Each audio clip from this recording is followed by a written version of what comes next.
"Sir, you're in the wrong seat. Economy is in the back." The words cut through the quiet first-class cabin like a blade. A few passengers turned. Someone lowered a newspaper. A crystal glass touched the tray table with a soft click. The man standing in the aisle didn't answer right away. He simply looked at the woman sitting in seat 1A. Outside the window, rain slammed against the glass walls of JFK's Terminal 4. Runway lights shimmered through the grey like distant fireflies. Inside the aircraft, everything felt controlled, quiet, polished. The cabin lights glowed a soft amber. The air carried the faint scent of white tea and polished leather. And yet, the tension at the front row was suddenly thick enough to feel. The man in the aisle was Alexander Reed, 39 years old, tall, lean, dark hair slightly damp from the rain outside. His charcoal hoodie hung loosely over his shoulders, the kind of expensive casual wear that most people would mistake for something ordinary. His duffel bag was worn leather, the corners softened by years of travel. He looked tired, not the tired that comes from a bad night of sleep, the kind that comes from winning wars in boardrooms halfway around the world. 3 days earlier, he had been in Singapore finalizing the hostile acquisition of a logistics company worth over $2 billion. Yesterday, he sat through a 5-hour meeting in Seattle where investors argued over numbers that could buy small countries. Now he stood in the aisle of Meridian Airlines Flight 882, bound for London Heathrow, wanting only one thing. Seat 1. 8 hours of silence, and maybe a glass of bourbon. But the seat was occupied. The woman sitting there did not look like someone who expected to be questioned. Victoria Caldwell sat with the relaxed authority of someone who believed the world naturally made space for her. She was about 55, maybe older, though the work done on her face blurred the lines. Her blonde hair was cut into a rigid bob that barely moved when she turned her head.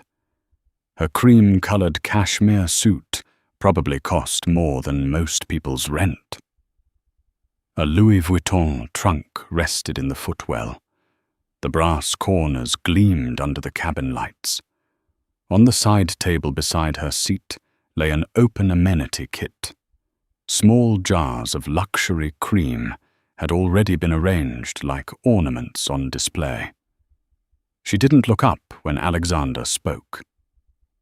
"Excuse me," he said quietly. "I believe you're in my seat." Victoria lifted one finger without breaking eye contact with her phone.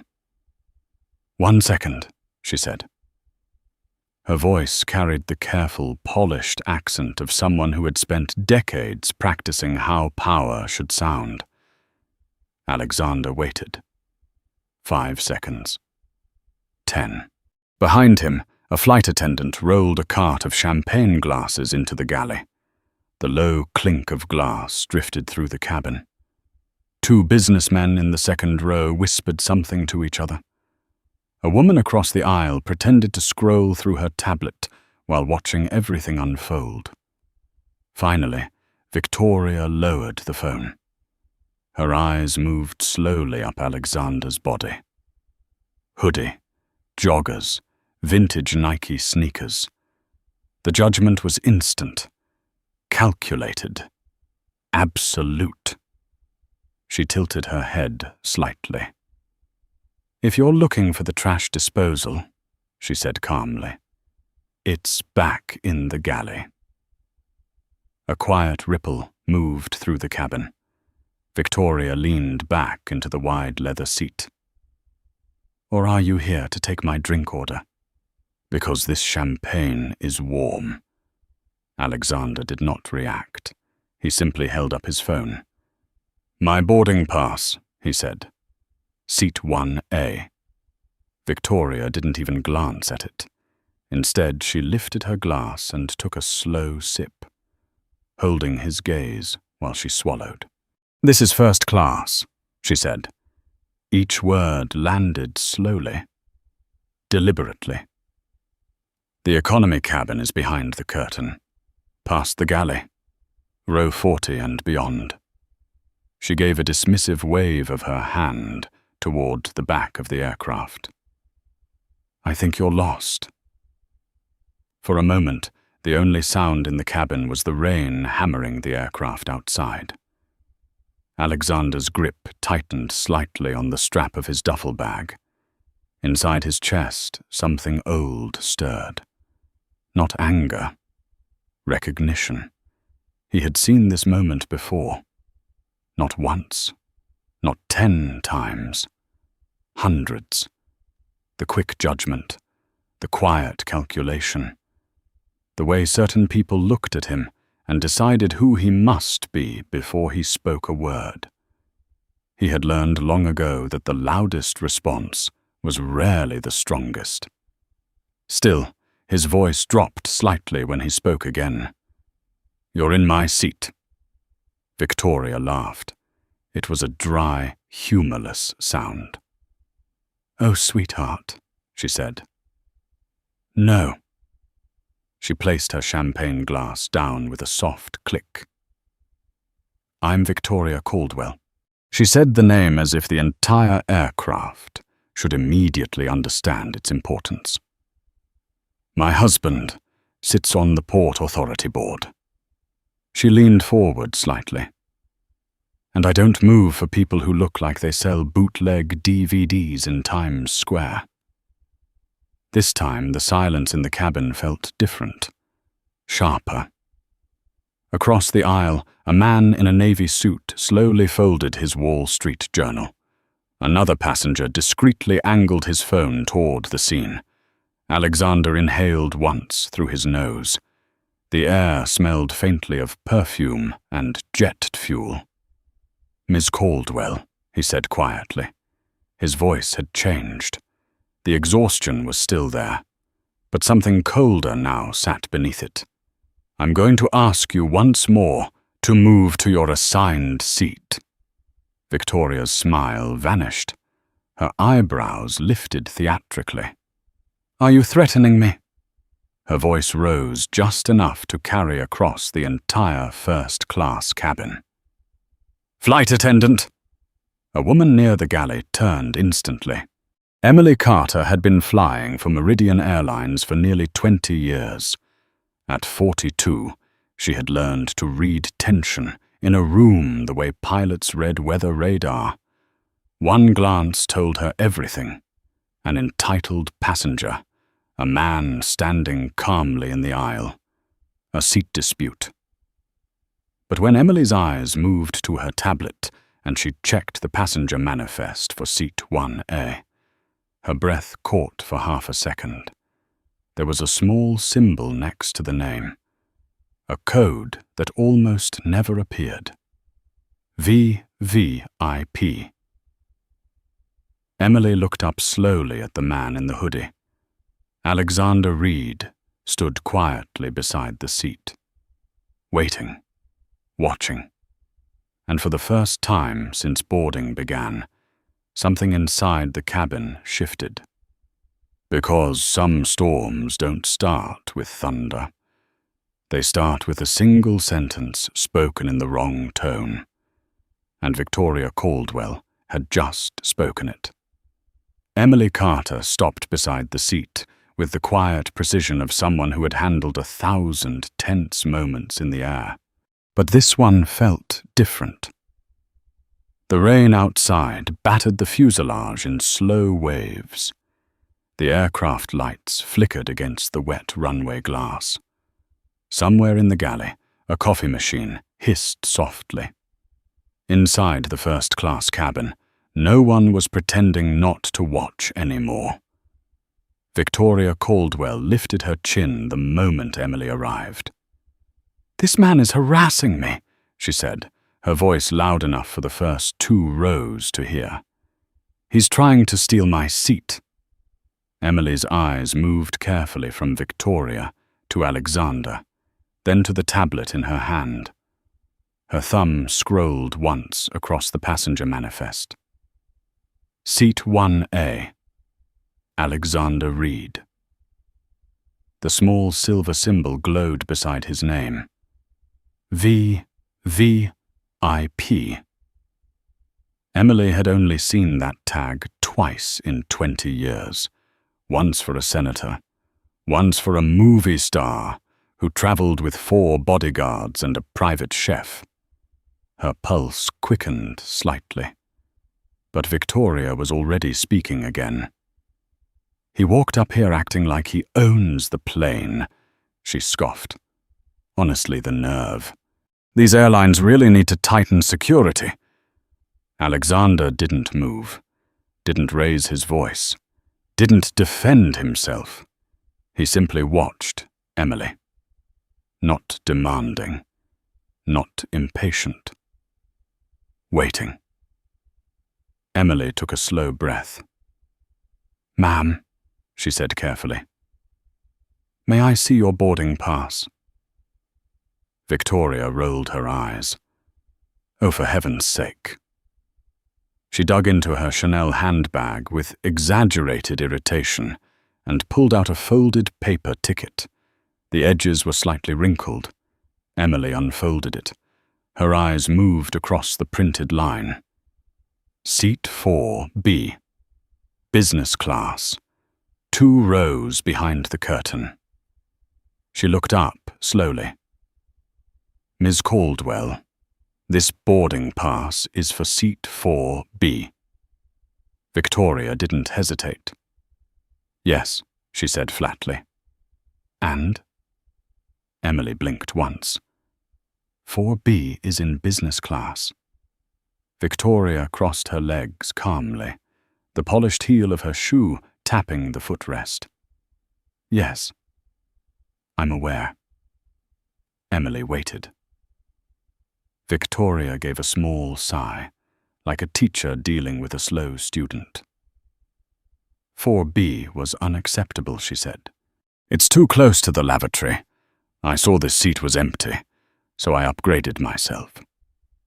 A few passengers exchanged glances. Emily's voice remained professional, but a thread of steel crept in. "That isn't how upgrades work." Victoria smiled thinly. It worked just fine. Emily glanced at Alexander. He still hadn't moved, still hadn't raised his voice. But the quiet around him felt heavy now, like pressure building before a storm. "Ms. Caldwell," Emily said, "I'm going to need you to move to your assigned seat." Victoria's smile vanished instantly. "No." The word dropped into the cabin like a stone. "I am not moving." Emily kept her posture steady. "This gentleman purchased seat 1A. Victoria let out a sharp laugh. "Him?" She looked Alexander up and down again.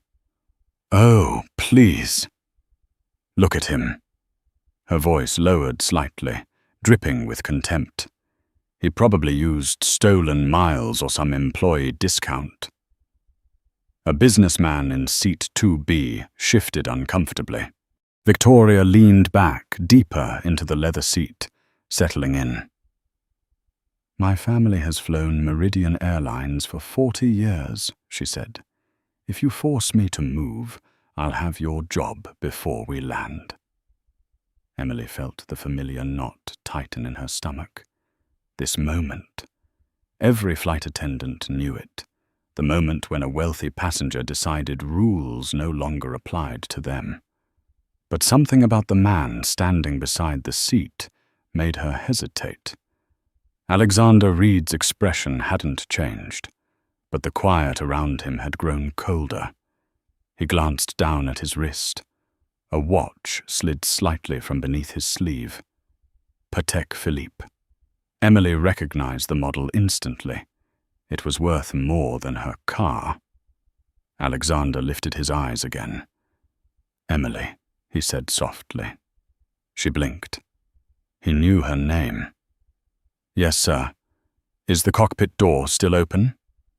"Yes," she said automatically. "Captain Harris is finishing pre-flight checks." Alexander nodded once. "Good." He stepped back into the aisle. Victoria watched him with open amusement. "Oh, look," she said loudly. "He's calling someone." Alexander pulled his phone from his pocket. Victoria smirked. "Let me guess. Your mom?" Alexander dialed. The call connected instantly. "Daniel," he said calmly. A pause. "Yes. I'm on 882 out of JFK." Another pause. Passengers nearby leaned subtly closer. Alexander's voice stayed low. "We have a situation." He looked directly at Victoria while he spoke. "I need authorization for a code black grounding." The words seemed to hang in the air. Victoria burst out laughing. "A code what?" Alexander continued speaking into the phone. "Yes, immediately." A pause. "I'll explain to the board later." He ended the call. Victoria wiped a tear of laughter from the corner of her eye. "You really should consider acting," she said. That was convincing. Alexander slipped the phone back into his pocket. "I'm not going to economy," he said quietly. Victoria shrugged. "And I'm not going to London." For a moment, nothing happened. Then the aircraft changed. It started with a hum. The low background vibration of the auxiliary power unit began to fade. The air vents above the seats stopped blowing. The soft amber cabin lights flickered once, then shifted to a dull emergency glow. Passengers looked up. The silence that followed felt unnatural, like the moment just before a storm breaks. The intercom clicked.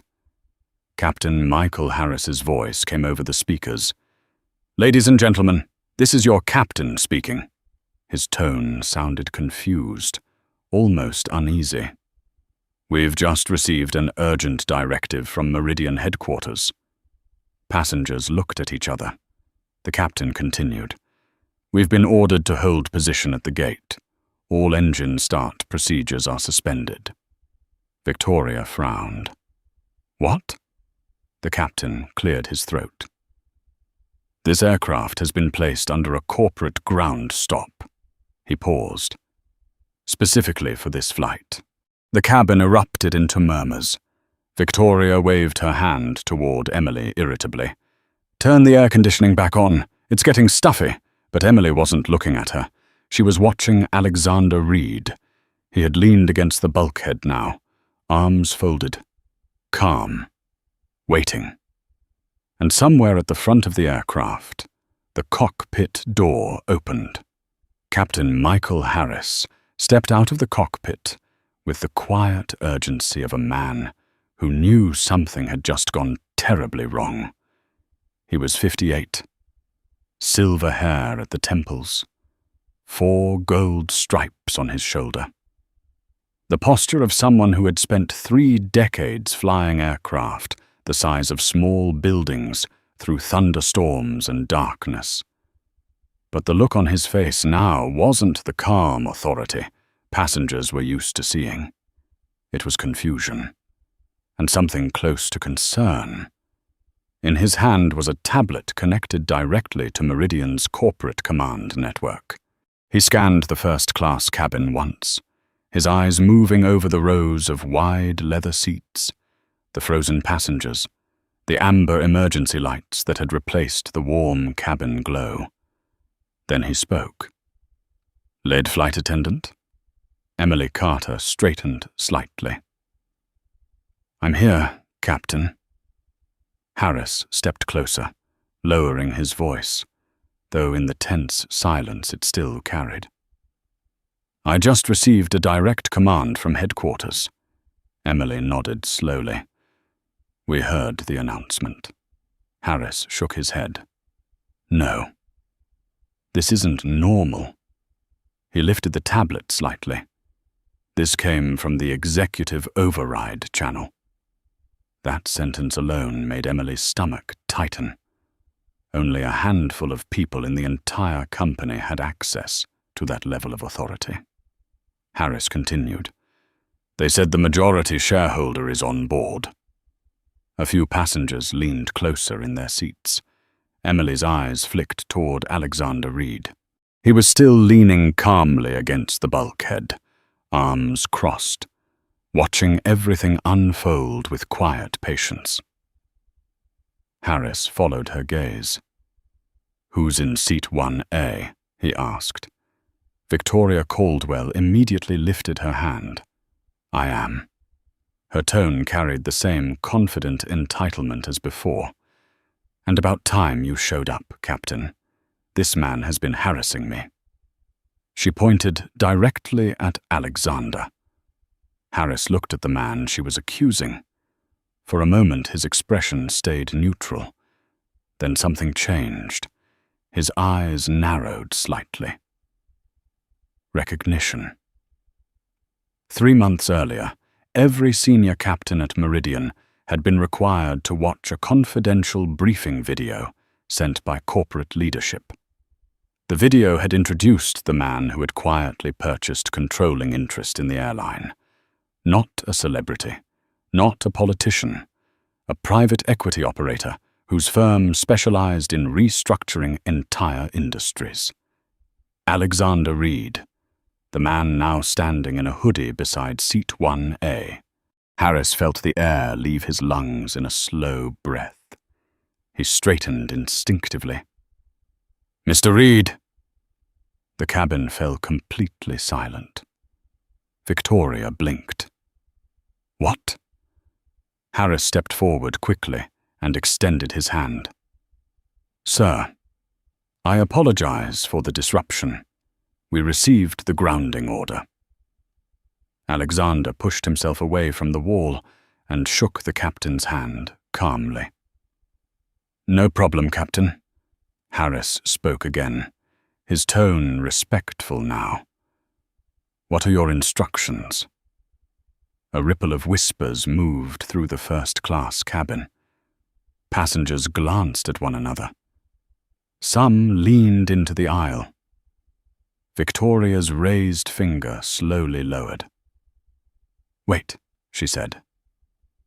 "Who?" Alexander turned his head slightly toward her. "My name is Alexander Reed." The words landed softly, but they carried weight now. Captain Harris spoke before Victoria could respond. "Mr. Reed acquired 51% controlling interest in Meridian Airlines 3 months ago." A businessman in row 2 audibly inhaled. Someone in the back muttered, "You're kidding." Victoria stared at Alexander like someone trying to solve a puzzle that suddenly made no sense. "That's ridiculous," she said. Her voice had lost a little of its confidence. "My husband would know if something like that happened." Alexander tilted his head slightly.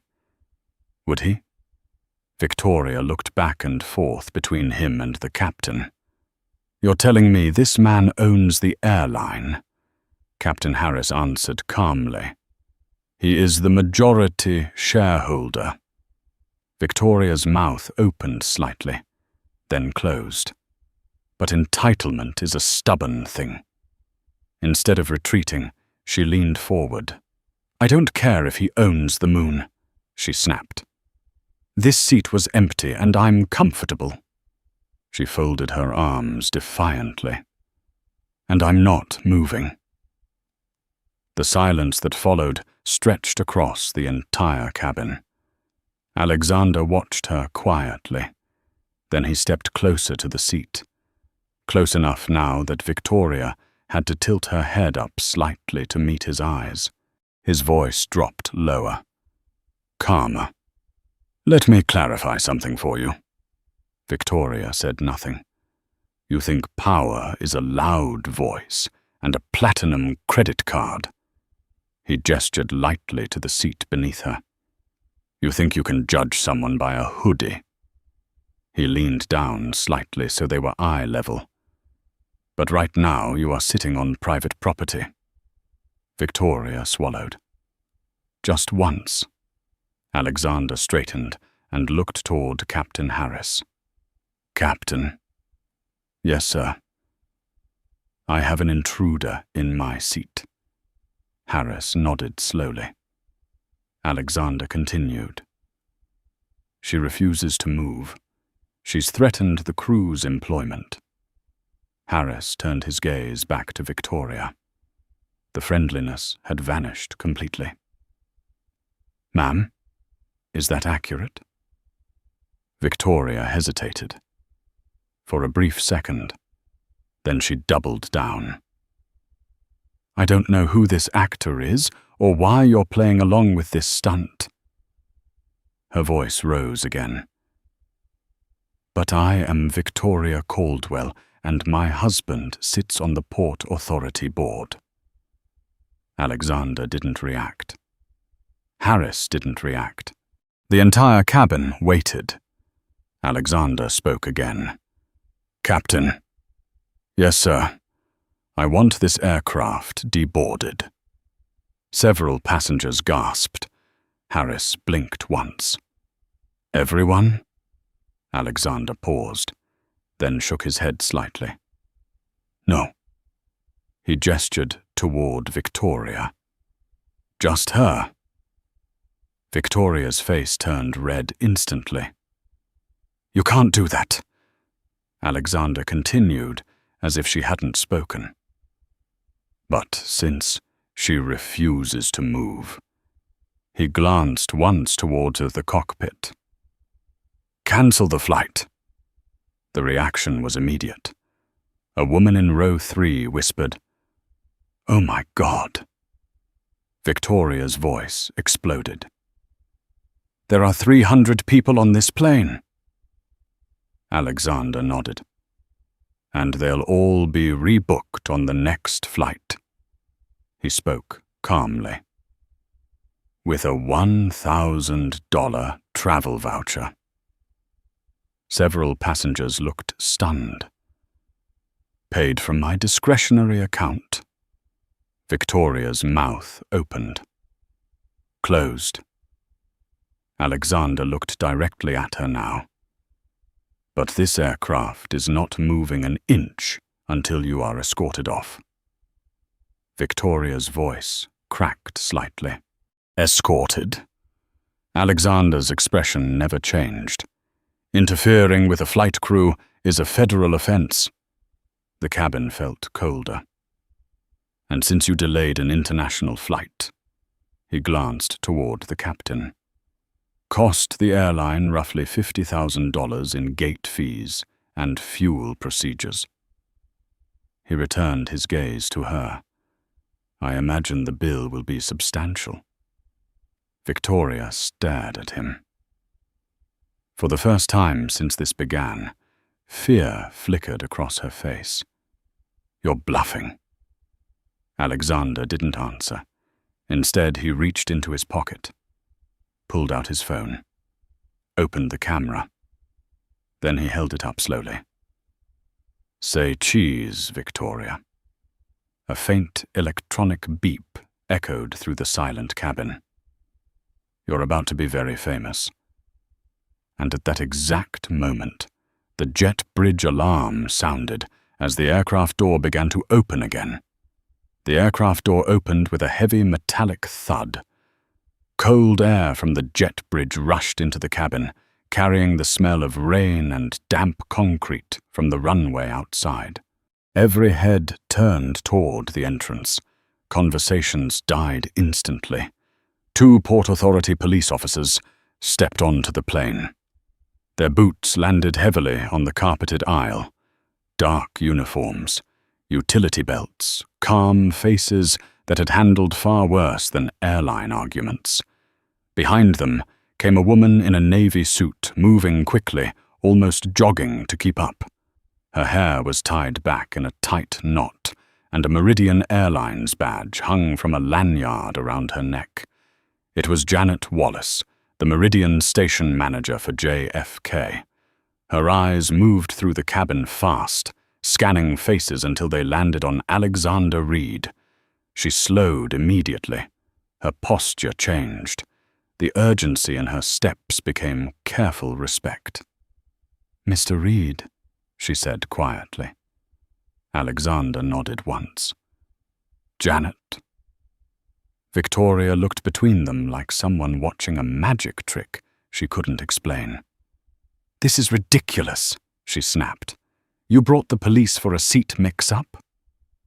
The officers had already started walking down the aisle. Passengers pulled their legs in closer as they passed. Phones were out now. No one was pretending otherwise. Screens glowed softly across the first-class cabin as cameras captured every second. The lead officer stopped beside seat 1A. He was tall, broad-shouldered, mid-40s. The nameplate on his chest read, Sergeant Miller. "Ma'am," he said calmly. Victoria didn't look at him. "I'm busy." Sergeant Miller waited a moment. Then his voice hardened slightly. "Ma'am, stand up." Victoria finally turned her head. "Excuse me.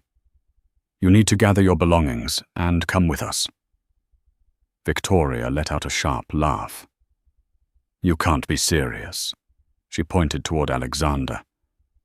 "This man is impersonating someone important." Sergeant Miller didn't even glance at Alexander. Instead, he nodded slightly toward Janet Wallace. "Is this the individual?" Janet spoke without hesitation. "Yes." Victoria scoffed loudly. "Oh, please." Sergeant Miller turned back to her. "Ma'am, you are currently interfering with the operation of a commercial aircraft and refusing crew instructions." Victoria waved a manicured hand dismissively. "I'll deal with that later." She crossed her legs again. "I'm not moving." The officer studied her for a moment. Then he sighed quietly. "Ma'am, grab your bag." Victoria's voice rose sharply. "Do you know who I am?" Passengers in the second row leaned forward in their seats. The cabin felt like a courtroom now. Sergeant Miller spoke again. "You can call whoever you need to call after you leave the aircraft." Victoria leaned back into the seat and gripped the armrests. "No." The word hung there stubbornly. A long pause followed. Then the second officer stepped forward. He was younger, late 20s maybe. Calm, but ready. Sergeant Miller nodded once. "All right." He reached down. With practiced precision, he unclasped Victoria's fingers from the leather armrest one by one. Her composure shattered instantly. "Get your hands off me!" Her voice echoed through the cabin. Passengers flinched. The officers lifted her to her feet with controlled force. Victoria struggled wildly now. "You're making a huge mistake." Her Louis Vuitton trunk slipped from the footwell and crashed against the aisle. Champagne tipped over the table beside the seat. Golden liquid splashed across the beige leather cushion. Alexander's seat. The officer held Victoria firmly as she twisted toward Alexander. Her face was red with fury. "You'll regret this," she shouted. "I'll sue you for everything you have." Alexander didn't even look at her. He picked up a napkin from the side table. Calmly, carefully. He dabbed at the champagne soaking into the leather seat. "I'm the man who grounded the airline," he said quietly. He folded the napkin. "I think I'll be all right." The officers began guiding Victoria toward the exit. Her heels scraped against the carpet as she fought them every step. "You'll hear from my lawyer," she screamed. "Call Richard," she yelled toward no one in particular. "Call my husband." No one moved. No one spoke. The entire cabin watched silently as she was dragged up the jet bridge. Her voice echoed down the corridor. Then it faded. The aircraft door closed again with a heavy click. For a moment, the cabin remained frozen. Then someone started clapping. One pair of hands in the second row, then another. Within seconds, the entire first-class cabin erupted in applause. Passengers who had sat quietly through the entire confrontation now laughed, clapped, and shook their heads in disbelief. The tension that had gripped the plane broke all at once. Alexander lifted a hand. The applause slowly faded. "I apologize for the delay," he said. His voice was calm again. "Controlled. We'll need a cleaning crew for the seat." Several passengers chuckled. Alexander sat down in seat 1A. The leather was still damp. He didn't seem to care. Captain Harris stepped forward. "Sir," he said respectfully, "are we clear to restart the engines?" Alexander leaned back in the wide seat. For a moment, he said nothing. The rain outside the windows had slowed to a mist now. Airport lights shimmered across the wet tarmac. Finally, Alexander spoke. "Not yet." Captain Harris waited. Alexander's eyes were half closed now. "She mentioned her husband sits on the Port Authority board." Harris nodded slowly. "Richard Caldwell." Alexander opened his eyes. "Get me the legal department on the sat phone." The captain tilted his head slightly. "Right away, sir." Alexander looked out the window. Beyond the runway lights, the city of New York glowed faintly through the rain. "I want someone looking at Richard Caldwell's finances." Captain Harris hesitated. "May I ask why?" Alexander's voice was calm, cold. "If his wife behaves like that in public..." He folded his hands. "I'm curious what they're hiding in private." Outside the aircraft, somewhere in the darkness of the terminal, Victoria Caldwell was still shouting at airport security. But inside the plane, the war had only just begun. The engines finally started almost 20 minutes later, the low rumble spreading through the fuselage like distant thunder. The cabin lights returned to their warm amber glow. Outside, the rain had softened into a fine mist that blurred the runway lights into long streaks of gold. Passengers settled back into their seats, but the quiet was different now. It carried the aftertaste of something historic, the feeling of having witnessed a moment that would travel far beyond this airplane. Alexander Reed sat in seat 1A, buckled in, the damp spot beneath him slowly drying under the cabin's restored airflow. Emily Carter returned with a fresh linen cloth and quietly replaced the champagne glass that had been knocked over during the struggle. She worked carefully, almost ceremonially, as if resetting a stage after a dramatic performance. "Thank you for your patience, Mr. Reed," she said softly. Alexander nodded once. "You handled it well." Emily hesitated. For years she had endured wealthy passengers, treating flight crews like furniture, barking orders, threatening jobs. But tonight, Something had shifted. For the first time in her career, she had watched someone with real power draw a line and refuse to bend. Most companies would have asked us to apologize to her, Emily admitted. Alexander leaned his head back against the leather. Then the company would be wrong. Emily studied him for a moment before returning to the galley. In row 2, the businessman who had clapped earlier raised his glass toward Alexander in a quiet salute. Alexander acknowledged him with a small nod, then closed his eyes as the aircraft began to push back from the gate. The massive Airbus rolled slowly across the slick runway. Engine noise deepened. The aircraft turned toward the long strip of wet asphalt stretching into the night. But Alexander wasn't thinking about the flight anymore. He was thinking about the name Victoria Caldwell had shouted while security dragged her down the jet bridge. Richard Caldwell, Port Authority board member. That kind of position didn't come from nowhere.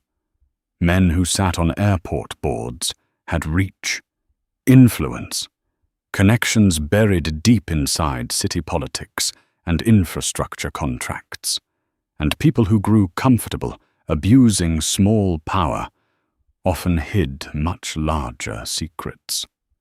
As the aircraft climbed through the clouds over the Atlantic, Alexander slept. For 6 uninterrupted hours. When he woke, the cabin lights were dim. Most passengers were asleep. The steady hum of engines filled the darkness like a mechanical heartbeat. Emily approached quietly with a warm towel and a small glass of bourbon. "Thought you might want this when you woke up," she whispered. Alexander wiped his face slowly. "Thank you." Emily hesitated again, then spoke. "Sir, if I may ask something." Alexander looked at her. "Go ahead. Do you really think her husband is hiding something?" Alexander swirled the bourbon in the glass. "People who act like that rarely do it alone." Emily nodded slowly and returned to the galley. Far below the aircraft, the Atlantic Ocean stretched black and endless under the moonlight. Up here, the world felt quiet, removed from consequences. But back on the ground, consequences were already spreading. Because the passenger in seat 2B had not simply watched the confrontation, he had filmed it. His name was Caleb Turner, 24 years old, a software developer from Austin who had just sold his first startup. The entire incident, from Victoria Caldwell's insults to the moment police dragged her off the aircraft, was recorded in crisp, high-definition video. By the time Flight 882 touched down at Heathrow the next morning, that video had exploded across the internet. 20 million views, climbing every minute. The title read, "Entitled Socialite Tries to Kick Airline Owner Out of First Class." Alexander didn't know any of this yet. He stepped off the aircraft first, duffel bag over his shoulder, expecting nothing more dramatic than a quiet ride to his hotel in Mayfair. Instead, he walked into chaos. Passengers waiting at the terminal gate turned their phones toward him the moment he appeared. Whispers rippled through the crowd like wind through dry leaves. That's him. The guy in the hoodie. The owner. Alexander slowed slightly. For a man who preferred anonymity, the attention felt like bright lights in a dark room. He pulled his phone from his pocket. The screen nearly exploded with notifications. 82 missed calls, 400 text messages, and 1 voicemail marked urgent from his chief legal officer, Sloan Mercer. Alexander stepped into the back seat of the black Mercedes, waiting outside the terminal, and tapped the voicemail. Sloane's voice came through immediately. Calm, precise, and carrying a fatigue that meant she had already been awake all night. "You're the most famous businessman on the planet this morning," she said. "And we have a problem." The car pulled away from Heathrow Airport, merging into the grey London traffic. Alexander tapped the video call button. Sloane's face appeared on the car's display screen. She was sitting in the New York office, still wearing the same navy suit she had probably put on the day before. "Morning," Alexander said. Sloane didn't smile. "Your seat dispute just became an international headline." Alexander glanced out the window. "I grounded a plane to remove a trespasser. I assume the board is annoyed." "Quite the opposite," Sloane replied. "Meridian stock jumped 4% overnight. Apparently strong leadership plays well on social media." Alexander raised an eyebrow. "Then what's the problem?" Sloane leaned closer to the camera. "The husband."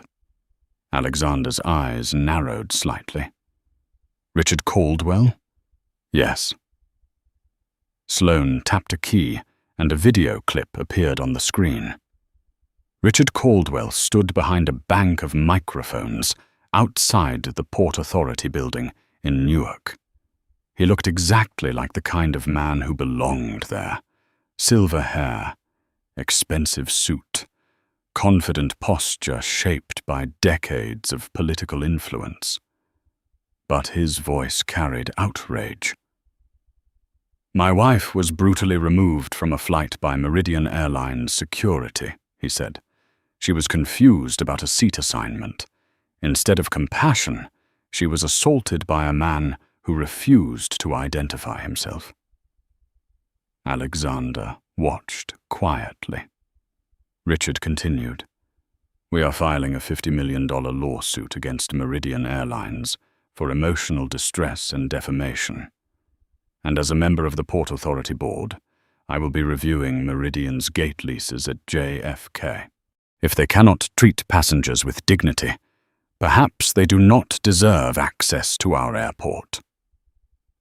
The video ended. Silence filled the car.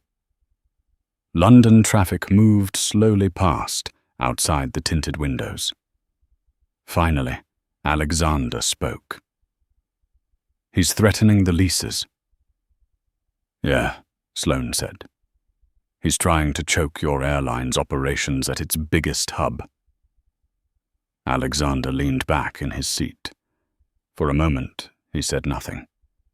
Then his voice dropped to the same cold tone Victoria Caldwell had heard hours earlier on the plane. "He wants a war." Sloane nodded. "What do you want to do?" Alexander stared out the window at the grey skyline of London. "No settlement." Sloane exhaled slowly. "Then we fight." Alexander's reflection stared back at him from the glass. "Good." He turned back to the screen. "Because I already started digging." Sloane Mercer stared at Alexander through the screen for a long moment. "Started digging?" she asked. Alexander nodded slightly, his eyes still fixed on the grey London skyline sliding past the car window. "During the flight." Sloane leaned back in her chair inside the New York office. Behind her, the glass walls of Meridian's headquarters reflected the early morning light of Manhattan. The city was already moving. Traffic, phones ringing, markets opening. And somewhere in that noise, a powerful man had just threatened her company. "You did forensic work on airplane Wi-Fi?" she asked. Alexander shrugged faintly. "I was bored." That was only half true. What he hadn't said yet was the detail that had stuck in his mind the moment Victoria Caldwell had screamed her husband's name. People like Richard Caldwell rarely built influence cleanly. Airports meant contracts, construction, infrastructure money that flowed through city politics like blood through arteries. And when that kind of money moved fast enough, it usually left fingerprints. "I remembered something," Alexander continued. "What?" "She was on the phone while boarding." Sloane frowned slightly. "The wife?" "Yes." Alexander's voice remained calm, analytical now. "She was bragging about a runway contract. Said her husband pushed it through for a contractor." Sloane reached for a pen. "What contractor?" Alexander answered immediately. "Apex Heavy Industries." The name hung in the air. Sloane typed quickly on her keyboard. On the screen beside her, databases began opening one after another. Corporate registries, Port Authority contract lists, federal vendor filings. 30 seconds passed. Then Sloane stopped typing. "Well," she murmured. Alexander waited. "You might want to hear this." She turned the monitor slightly so the information filled the screen. Apex Heavy Industries received a $200 million runway repaving contract from the Port Authority last month. Alexander didn't react. "That alone isn't unusual," Sloane continued. "But," she scrolled, "the ownership structure is strange." Alexander leaned forward slightly. "How strange?" "Apex itself is owned by 3 holding companies, which means someone is hiding." Sloane typed again. Layers of corporate filings unfolded like a set of nested Russian dolls. First holding company is in Delaware. Another scroll. The second one is in Luxembourg. Another scroll. The third one, she paused, is registered in the Cayman Islands. Alexander nodded once. "Shell structure?" "Yes." Sloane leaned closer to the screen. "Wait." Another line appeared. "A bank transfer record." Her eyes narrowed. $3 million. Alexander's voice was quiet. "From Apex?" "Yes." "To a consulting firm." "What consulting firm?"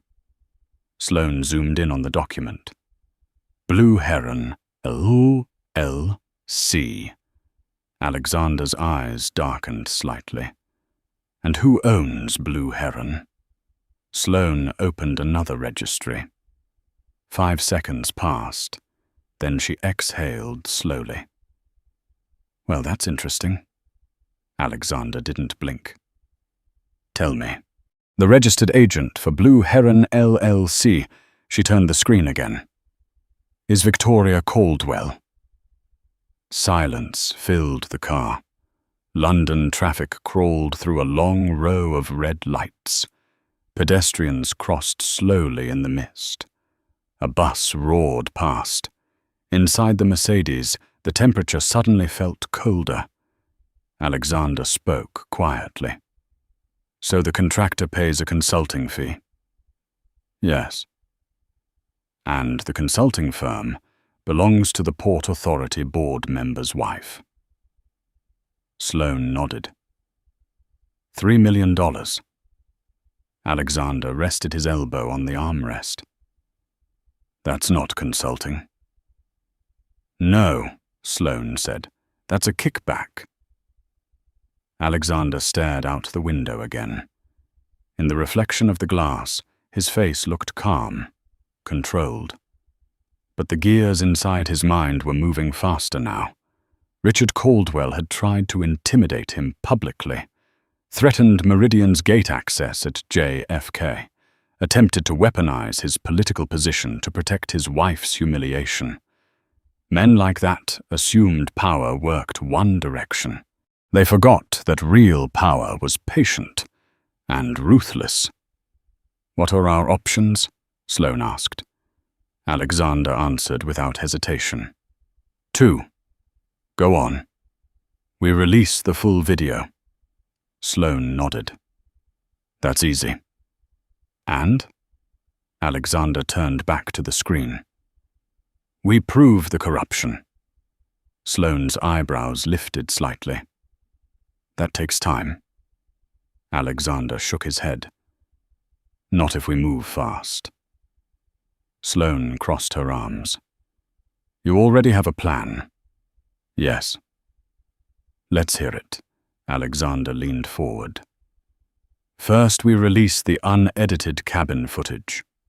Sloane nodded. "Security cameras?" "Yes, the ones installed during the retrofit." "Do they have audio?" "Crystal clear." Alexander's voice sharpened. "Good. Release everything." Sloane tilted her head. "That will destroy her reputation." Alexander didn't look away.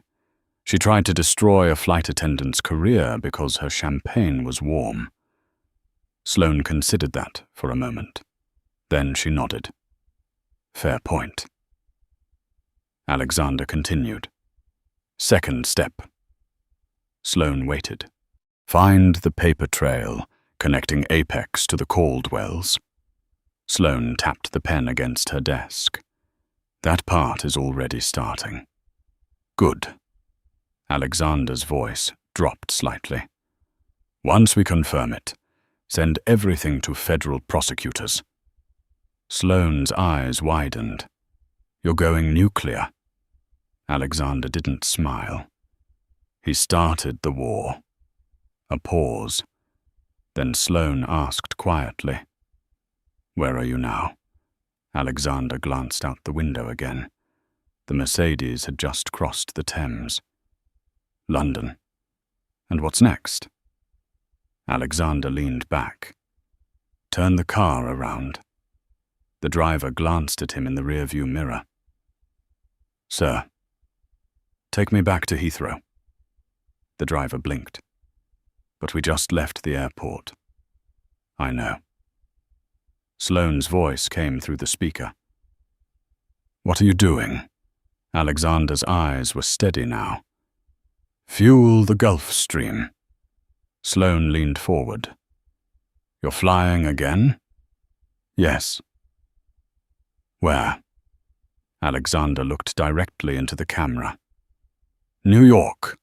Sloane understood instantly. "You're going to confront him." Alexander nodded once. "Richard Caldwell wants a press conference." His voice turned colder. "I think I'll attend." Outside the car, London traffic continued moving slowly under the grey sky. Inside the Mercedes, the war had officially begun. New York looked colder than usual when Alexander Reed landed again. The Gulf Stream touched down just after dawn, slicing through a layer of grey cloud and settling onto the runway at Teterboro with a smooth, controlled roll. He hadn't slept on the return flight. Instead, he spent 6 hours on encrypted calls with Sloane Mercer, a forensic accounting team in Zurich, and a private investigator named Ethan Cole, who specialized in political corruption cases. By the time the jet door opened, the investigation file had grown into a thick black binder resting on Alexander's lap. 400 pages, bank transfers, shell companies, contract approvals, emails recovered from government servers. Every page, another brick in a wall, slowly closing around Richard Caldwell. Alexander stepped onto the tarmac, the cold air of New Jersey cutting through his hoodie. A black sedan waited at the edge of the runway. No press, no cameras. The entire trip had been arranged quietly. Inside the car, Sloane's voice was already waiting on the secure line. "You're cutting it close," she said. Alexander settled into the seat. "Is he there?" "Yes." "Good." The sedan pulled away from the private terminal and headed toward Manhattan. Morning traffic thickened as they crossed the river. Skyscrapers rose out of the haze like cold steel blades. Alexander stared at the binder on his lap. Richard Caldwell had expected a frightened airline executive. Instead, he was about to meet the man who had spent the last 12 hours dismantling his life. Meridian Global Holdings headquarters stood 50 floors above Midtown, a glass tower that caught the pale morning sun. Security guards at the lobby entrance straightened when Alexander walked in. Some had seen the viral video. Others had simply heard whispers moving through the company overnight. The owner had defended the crew. Word traveled fast in an airline. Alexander stepped into the private elevator without slowing. The doors closed silently. The lift climbed upward through the building like a bullet. 50th floor, executive level.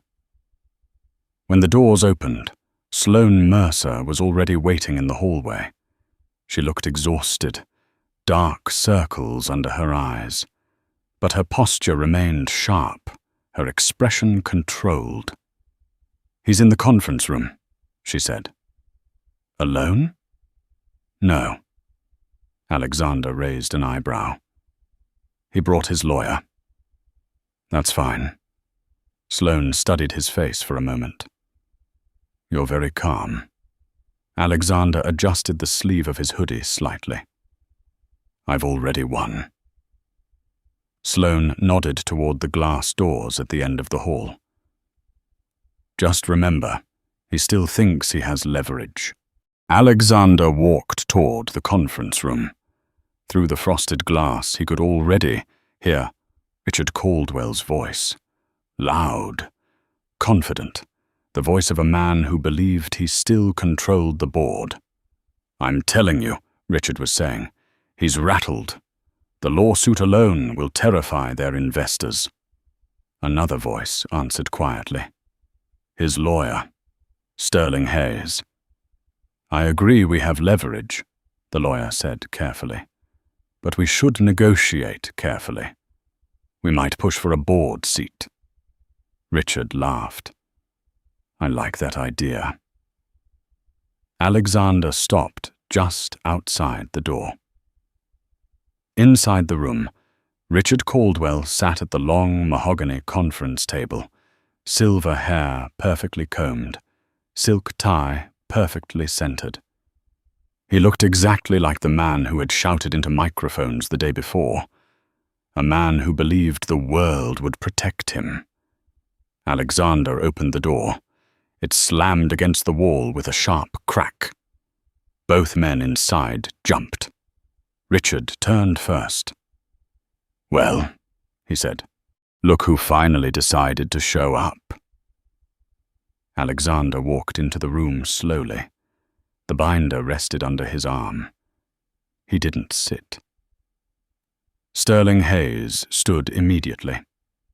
"Mr. Reed," the lawyer said politely, "we're here to discuss a settlement." Alexander didn't answer. Instead, he walked to the head of the table. Then he dropped the binder onto the polished wood. The sound echoed through the room. "Get out," Alexander said. Richard blinked. "I'm sorry." "You heard me." Sterling glanced between them. "Mr. Reed," he began, "my client is prepared to pursue legal action if—" "Shut up." The command was quiet, but absolute. Sterling's mouth closed instantly. Alexander turned his attention back to Richard Caldwell. "You threatened my airline," he said calmly. Richard leaned back in his chair. "And I will follow through." Alexander tilted his head slightly. "You said you control who flies out of JFK." Richard smiled thinly. "That's correct." "You humiliated my wife," Richard continued. "You think you can embarrass my family and walk away without consequences?" Alexander nodded once. "Your wife humiliated herself." Richard's smile vanished. Alexander placed both hands on the table. "But none of that matters anymore." Richard frowned. "What are you talking about?" Alexander opened the binder. Pages slid across the polished wood. "Let's talk about Apex Heavy Industries." Richard's face drained of color. Not dramatically. Not suddenly. Just a subtle change. The faint grey tone of someone realizing the ground beneath their feet had begun to move. "I don't know what you're referring to," Richard said carefully. Alexander pulled out one document and slid it down the table. The page stopped directly in front of Richard. A bank transfer record. $3 million from Apex Heavy Industries to Blue Heron LLC. Alexander spoke quietly. "That's the payment." Richard didn't touch the paper. His hands remained frozen on the armrests of the chair. Alexander continued, "And the registered agent for Blue Heron LLC," he flipped another document across the table, "is Victoria Caldwell." Sterling Hayes leaned forward quickly. He scanned the page. Then another. Then another. Slowly the lawyer closed the binder. He turned to Richard. "Is this accurate?" Richard swallowed. "It's complicated." Alexander shook his head. "No." He tapped the paper once. "It's not." He began listing the charges calmly. "Bribery, wire fraud, public corruption." Richard stood abruptly, knocking his chair backward. "You can't prove anything." Alexander pressed a button on the intercom. "Send them in." The conference room doors opened immediately. 4 FBI agents stepped inside. Windbreakers marked with bold yellow letters. Richard stared at them. His breathing quickened. The lead agent stepped forward. "Richard Caldwell." The agent pulled a pair of handcuffs from his belt. "You are under arrest for conspiracy to commit wire fraud and bribery." Richard looked at Alexander with wild disbelief. "It was just a seat," he shouted. Alexander watched calmly as the agents grabbed Richard's arms. "No," he said quietly, "it was entitlement." The cuffs clicked shut, and the man who believed he controlled an airport was suddenly just another criminal being led out of the room. The door to the conference room closed with a soft thud behind the FBI agents. For a moment, the entire executive floor of Meridian Global Holdings was silent. Alexander Reed remained standing at the head of the table. The binder still lay open in front of him, pages scattered like fallen leaves across the polished wood. Outside the tall windows, Manhattan moved as if nothing had happened. Taxis crawled through intersections. Steam rose from street grates. The city did what it always did. It moved forward without asking who had just fallen. Sloane Mercer entered the room slowly. She had watched the arrest from the hallway. "Efficient," she said. Alexander closed the binder. Federal prosecutors move quickly when the paperwork is clean. Sloane walked to the window and looked down at the street 50 floors below. 2 black SUVs were already pulling away from the curb outside the building. Somewhere inside those vehicles, Richard Caldwell sat with steel cuffs around his wrists. the weight of $3 million in corruption, suddenly very real. His lawyer looked like he might faint, Sloane added. Alexander didn't smile. He'll recover. Sloane turned back toward him. You realize the press will hear about this within an hour. Alexander shrugged. Good. Sloane studied him for a moment. Your problem isn't Richard anymore. Alexander already knew what she meant. Victoria. Yes. Sloane tapped her tablet and placed it on the table. A screen filled with social media analytics appeared. The video from the plane has crossed 30 million views. Alexander glanced at the numbers. People enjoy watching arrogance collapse. Sloane scrolled again. The public reaction is overwhelmingly in your favor. That won't last. No, Sloane agreed. It won't. She zoomed in on a different screen. The internet moves fast. Today's hero becomes tomorrow's villain. Alexander walked slowly to the window beside her. And what does tomorrow look like? Sloane turned the tablet so he could see. A headline from a British tabloid. Billionaire bully throws socialite off plane. Another article from an American media outlet. Corporate tycoon grounds, entire flight over personal dispute. Alexander exhaled slowly. Predictable. Sloane nodded. The narrative is shifting. Alexander crossed his arms. So we correct it. Sloane raised an eyebrow. With what? Alexander pointed at the binder. With the truth. Sloane already knew where this was going. The cabin footage. Yes. The Airbus aircraft that carried Flight 882 had recently been upgraded with a new internal security system. Multiple cameras monitored the first-class cabin from different angles. Not just video, audio, crystal clear audio. Everything Victoria Caldwell had said, everything she had threatened, every insult. Sloane hesitated. If we release the footage, she said quietly, there is no coming back for her. Alexander didn't answer immediately. He remembered the moment on the aircraft when Victoria Caldwell had leaned forward with that cold smile and told a flight attendant she would destroy her career.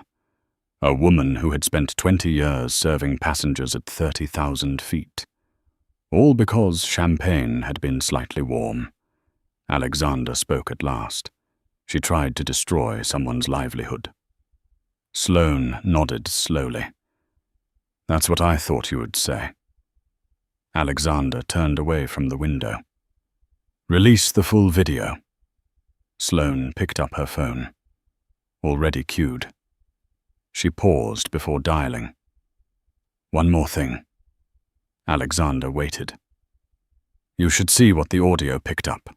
Sloane tapped another video clip. Security footage from the aircraft appeared on the screen. Timestamp, boarding phase. The cabin was half full.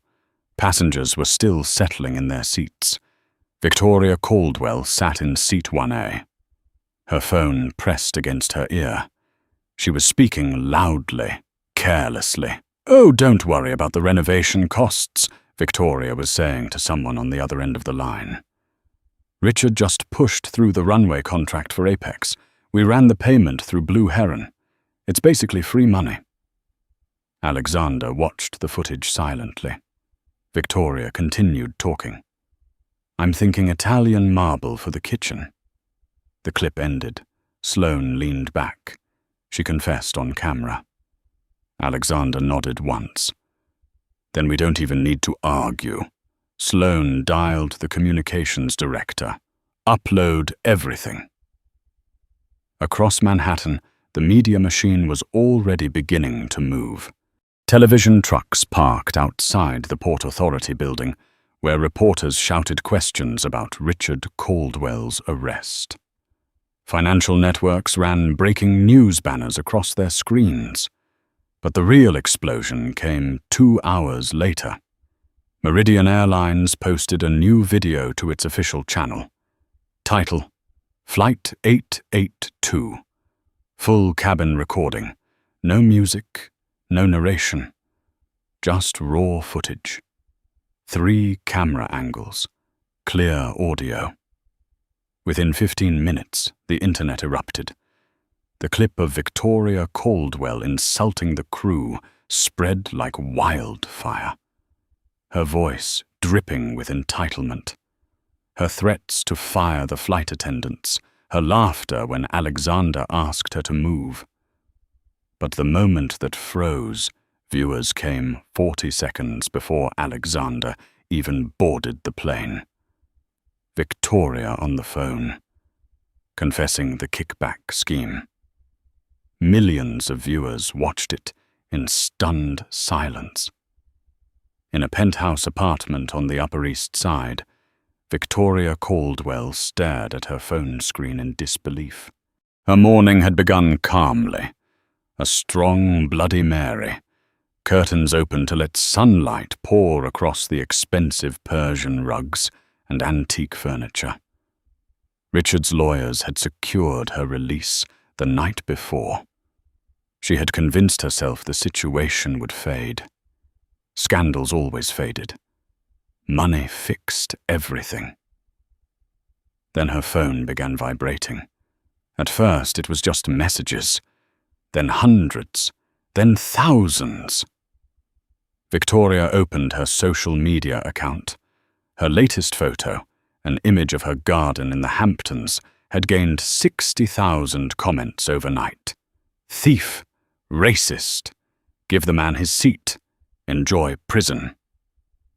Victoria frowned. What is this nonsense? She tapped a link someone had sent. The video began playing. Her own voice filled the room. Clear, sharp, arrogant. She watched herself sneer at the flight attendant, watched herself threaten to ruin someone's job, watched Alexander Reed standing calmly in the aisle while she shouted. Victoria's face slowly drained of color. Then the phone call played. Her confession. Blue Heron. The kickback. $3 million. Victoria dropped the phone. It hit the marble floor and cracked. A buzzing sound echoed through the penthouse, the intercom by the front door. Victoria stumbled toward it. Yes? The doorman's voice came through shaky. Mrs. Caldwell, I'm sorry. I can't stop them. Victoria froze. Stop who? Before the doorman could answer, the elevator doors opened down the hall. Heavy footsteps, many of them. A loud knock exploded against her front door. Federal agents! Open the door! Victoria's breath caught in her throat. The knock came again. Harder. The wood frame splintered. And in that moment, Victoria Caldwell finally realized that the man she had tried to throw out of seat 1, A, had not simply embarrassed her. He had destroyed everything. The front door of the Caldwell penthouse did not open politely. It exploded inward. The impact of the battering ram splintered the heavy oak frame, sending fragments of wood across the polished marble floor. Victoria Caldwell staggered backward, one hand clutching the edge of the kitchen counter as federal agents flooded into the apartment. Black tactical jackets, yellow letters across their backs, FBI. Another group followed behind them, carrying sealed evidence containers and bright orange asset tags. Victoria Caldwell, a voice shouted from inside the entryway. Step away from the table and keep your hands where we can see them. Victoria's heart slammed against her ribs. "This is my home," she screamed. "You can't just—" "Ma'am, step away from the counter." The lead agent stepped forward, calm and immovable. Victoria looked wildly around the penthouse. The room that had always felt like a fortress now seemed enormous and empty. The marble fireplace, the crystal chandeliers, the long wall of glass overlooking Central Park. For the first time in years, the apartment felt fragile. "Where is my husband?" she demanded. No one answered. Agents moved through the room methodically. One team began photographing the art collection on the walls. Another started tagging furniture. Bright orange stickers appeared on everything. Confiscated property. Evidence. "Stop touching that!" Victoria shouted as an agent reached for a silver serving tray on the dining table. The agent didn't respond. The lead investigator approached her calmly. "Mrs. Caldwell, your husband was arrested this morning." Victoria's face tightened. "That's impossible. Richard would never. He's currently in federal custody." The words landed like a hammer. Victoria's knees nearly gave out, but the nightmare was not finished.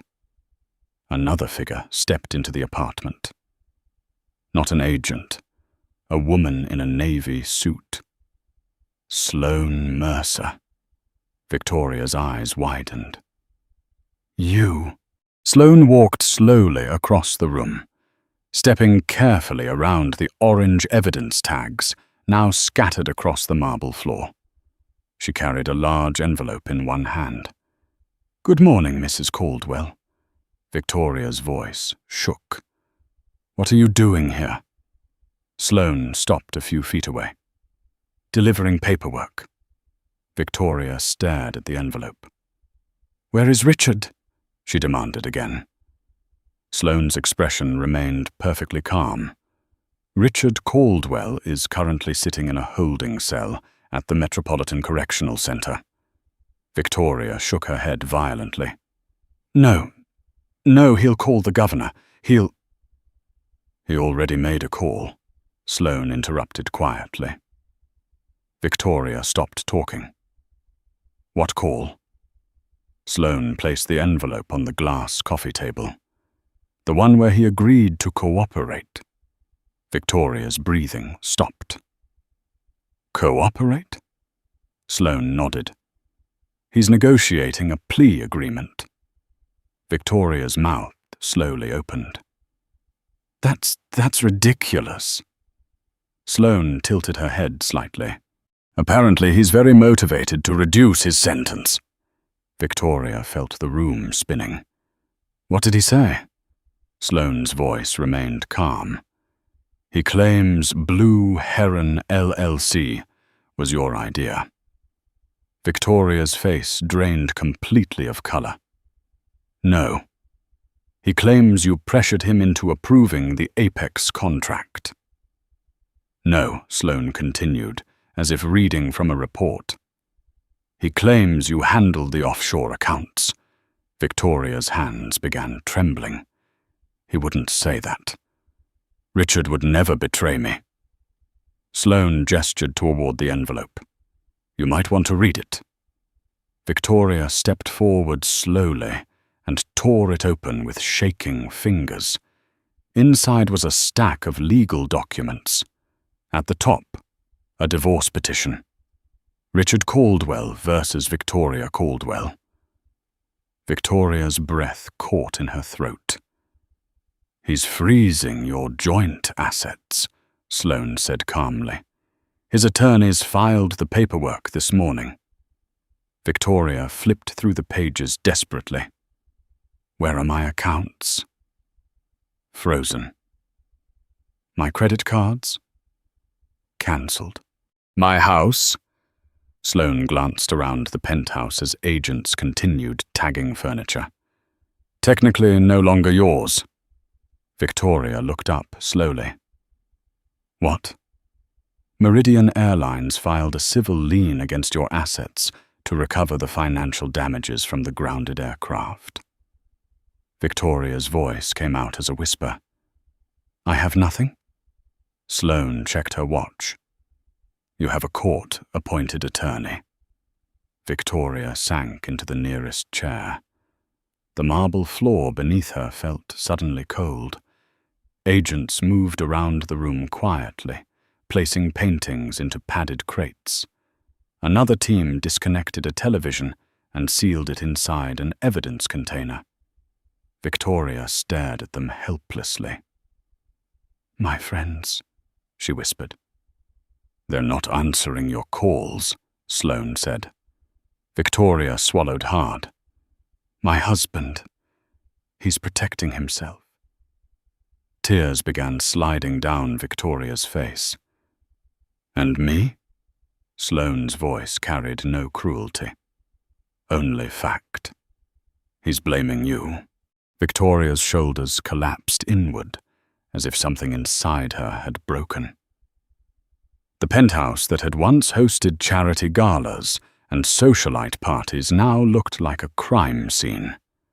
Evidence tags, boxes, agents. At the doorway, one investigator turned to the lead agent. "We're ready." The agent approached Victoria. "Mrs. Caldwell." She didn't look up. "You need to come with us." Victoria whispered something too soft to hear. The agent repeated the instruction. She slowly raised her head. "Where will I go?" Sloane answered quietly. "Downtown." Victoria nodded weakly.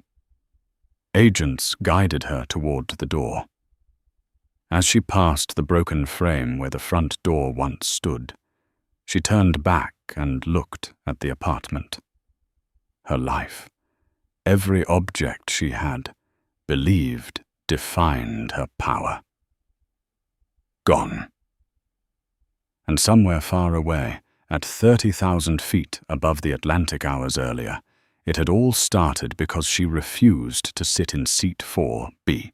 Snow drifted slowly across the wide lawns of Greenwich, Connecticut, 3 months later. The Caldwell estate stood at the end of a long circular driveway, a 12-bedroom Georgian mansion that once hosted summer galas, charity auctions, and champagne dinners attended by half of Manhattan's social elite. Tonight, it looked different. Temporary floodlights illuminated the property. Auction trucks lined the driveway. Folding chairs had been arranged across the marble ballroom floor. A white banner hung above the front gate. United States Marshal Service Asset Forfeiture Auction. Cars continued arriving down the long driveway, not Ferraris and Bentleys this time, but practical sedans and pickup trucks, antique dealers, auction houses, curious neighbors. People who had once envied the Caldwells now stood quietly waiting to buy pieces of their life. Inside the ballroom, the air smelled faintly of damp coats and old wood polish. Rows of numbered paddles rested on the chairs, while the auctioneer adjusted his microphone at the front of the room. Alexander Reed stood near the back wall. He was not wearing the hoodie tonight. The navy Tom Ford suit fit him perfectly, the cut sharp and clean under the ballroom lights. Beside him stood Emily Carter, the flight attendant from Flight 882. She looked almost out of place in the room, still carrying the quiet posture of someone used to working inside narrow aircraft aisles instead of grand estates. "You didn't have to bring me here," Emily said softly. Alexander watched the crowd gathering around the auction tables. "I wanted you to see it." "See what?" Alexander nodded toward the stage where the auctioneer tapped the microphone. "Karma." Emily followed his gaze. "I thought karma was spiritual." Alexander shook his head slightly. "Sometimes it's bureaucratic." The auction began. Lot numbers echoed through the room as assistants carried items to the front stage. A 19th century French chandelier, an oil painting from Florence, crystal decanters, silver cutlery sets, each item once part of Victoria Caldwell's carefully curated life, now sold to the highest bidder, while strangers scribbled numbers on small auction cards. Emily watched quietly. "They're selling everything." Alexander nodded. "The government recovers what it can.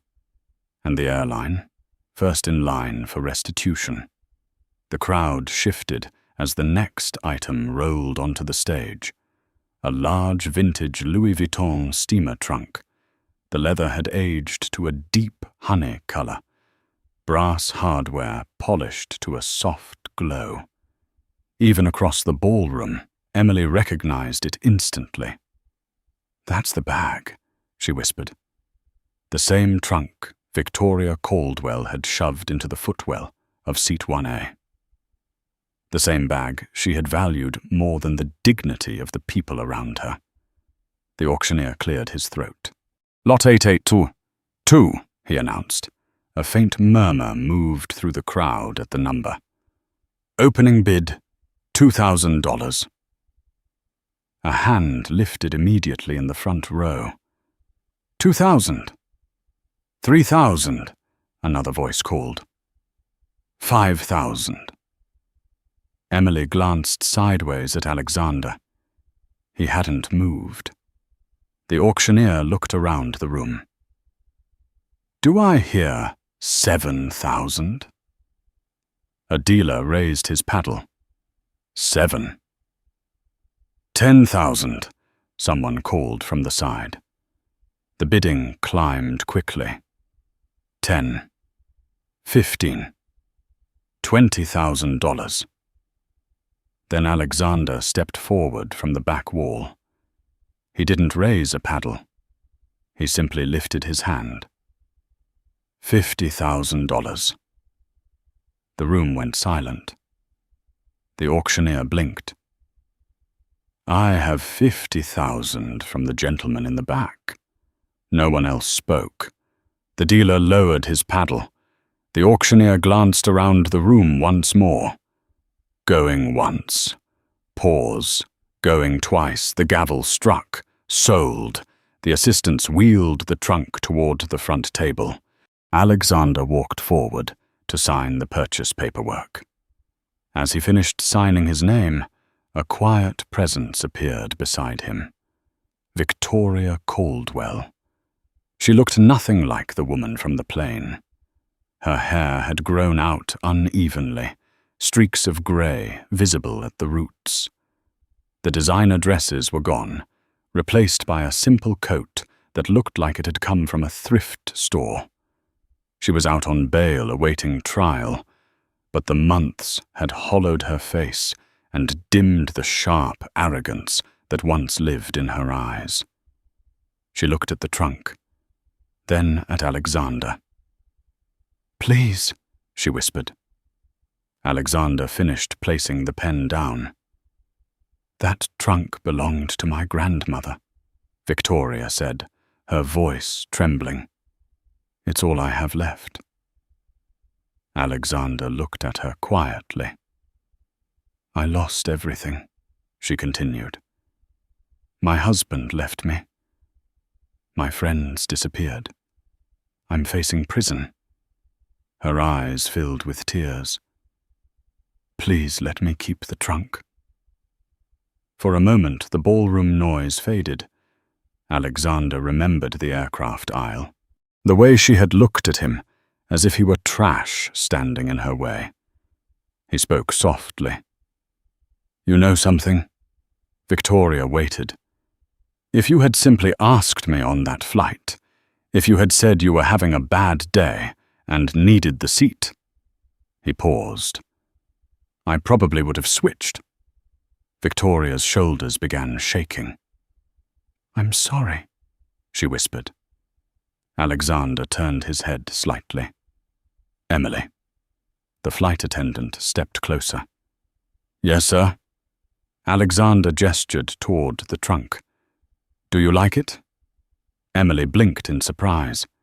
"It's beautiful. It's yours." Victoria gasped. Emily froze. "Sir, I can't." "You handled a difficult passenger with grace," Alexander said calmly. "Consider it a bonus."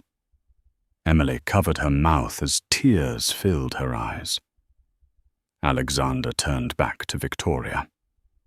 "You wanted the seat," he said quietly. "Now she gets the seat and the baggage." Security guards lifted the trunk and carried it toward Emily. Alexander buttoned his jacket. "Come on," he said gently. They walked toward the ballroom exit. Behind them, Victoria Caldwell stood in the center of the room, surrounded by strangers bidding on the last pieces of the life she once believed made her untouchable. Outside, cold evening air moved across the lawn. Emily looked down at the trunk in disbelief. "I don't know what to say." Alexander smiled faintly. "Just travel somewhere nice." They walked toward the waiting car. Far away at JFK Airport, Meridian Airlines Flight 882 prepared for another departure. Rain tapped softly against the runway lights, just as it had months earlier. But the atmosphere inside the terminal had changed. The airline had rewritten its boarding announcement. Every passenger now heard the same message before stepping onto the aircraft. Respect is the ultimate luxury. Because sometimes the person standing quietly in a hoodie is not just another traveler. Sometimes he is the man who signs the checks.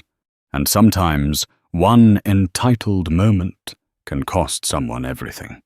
If you enjoyed this story of power, justice, and consequences, make sure to like the video, subscribe to the channel, and drop 3 words in the comments. Respect over ego.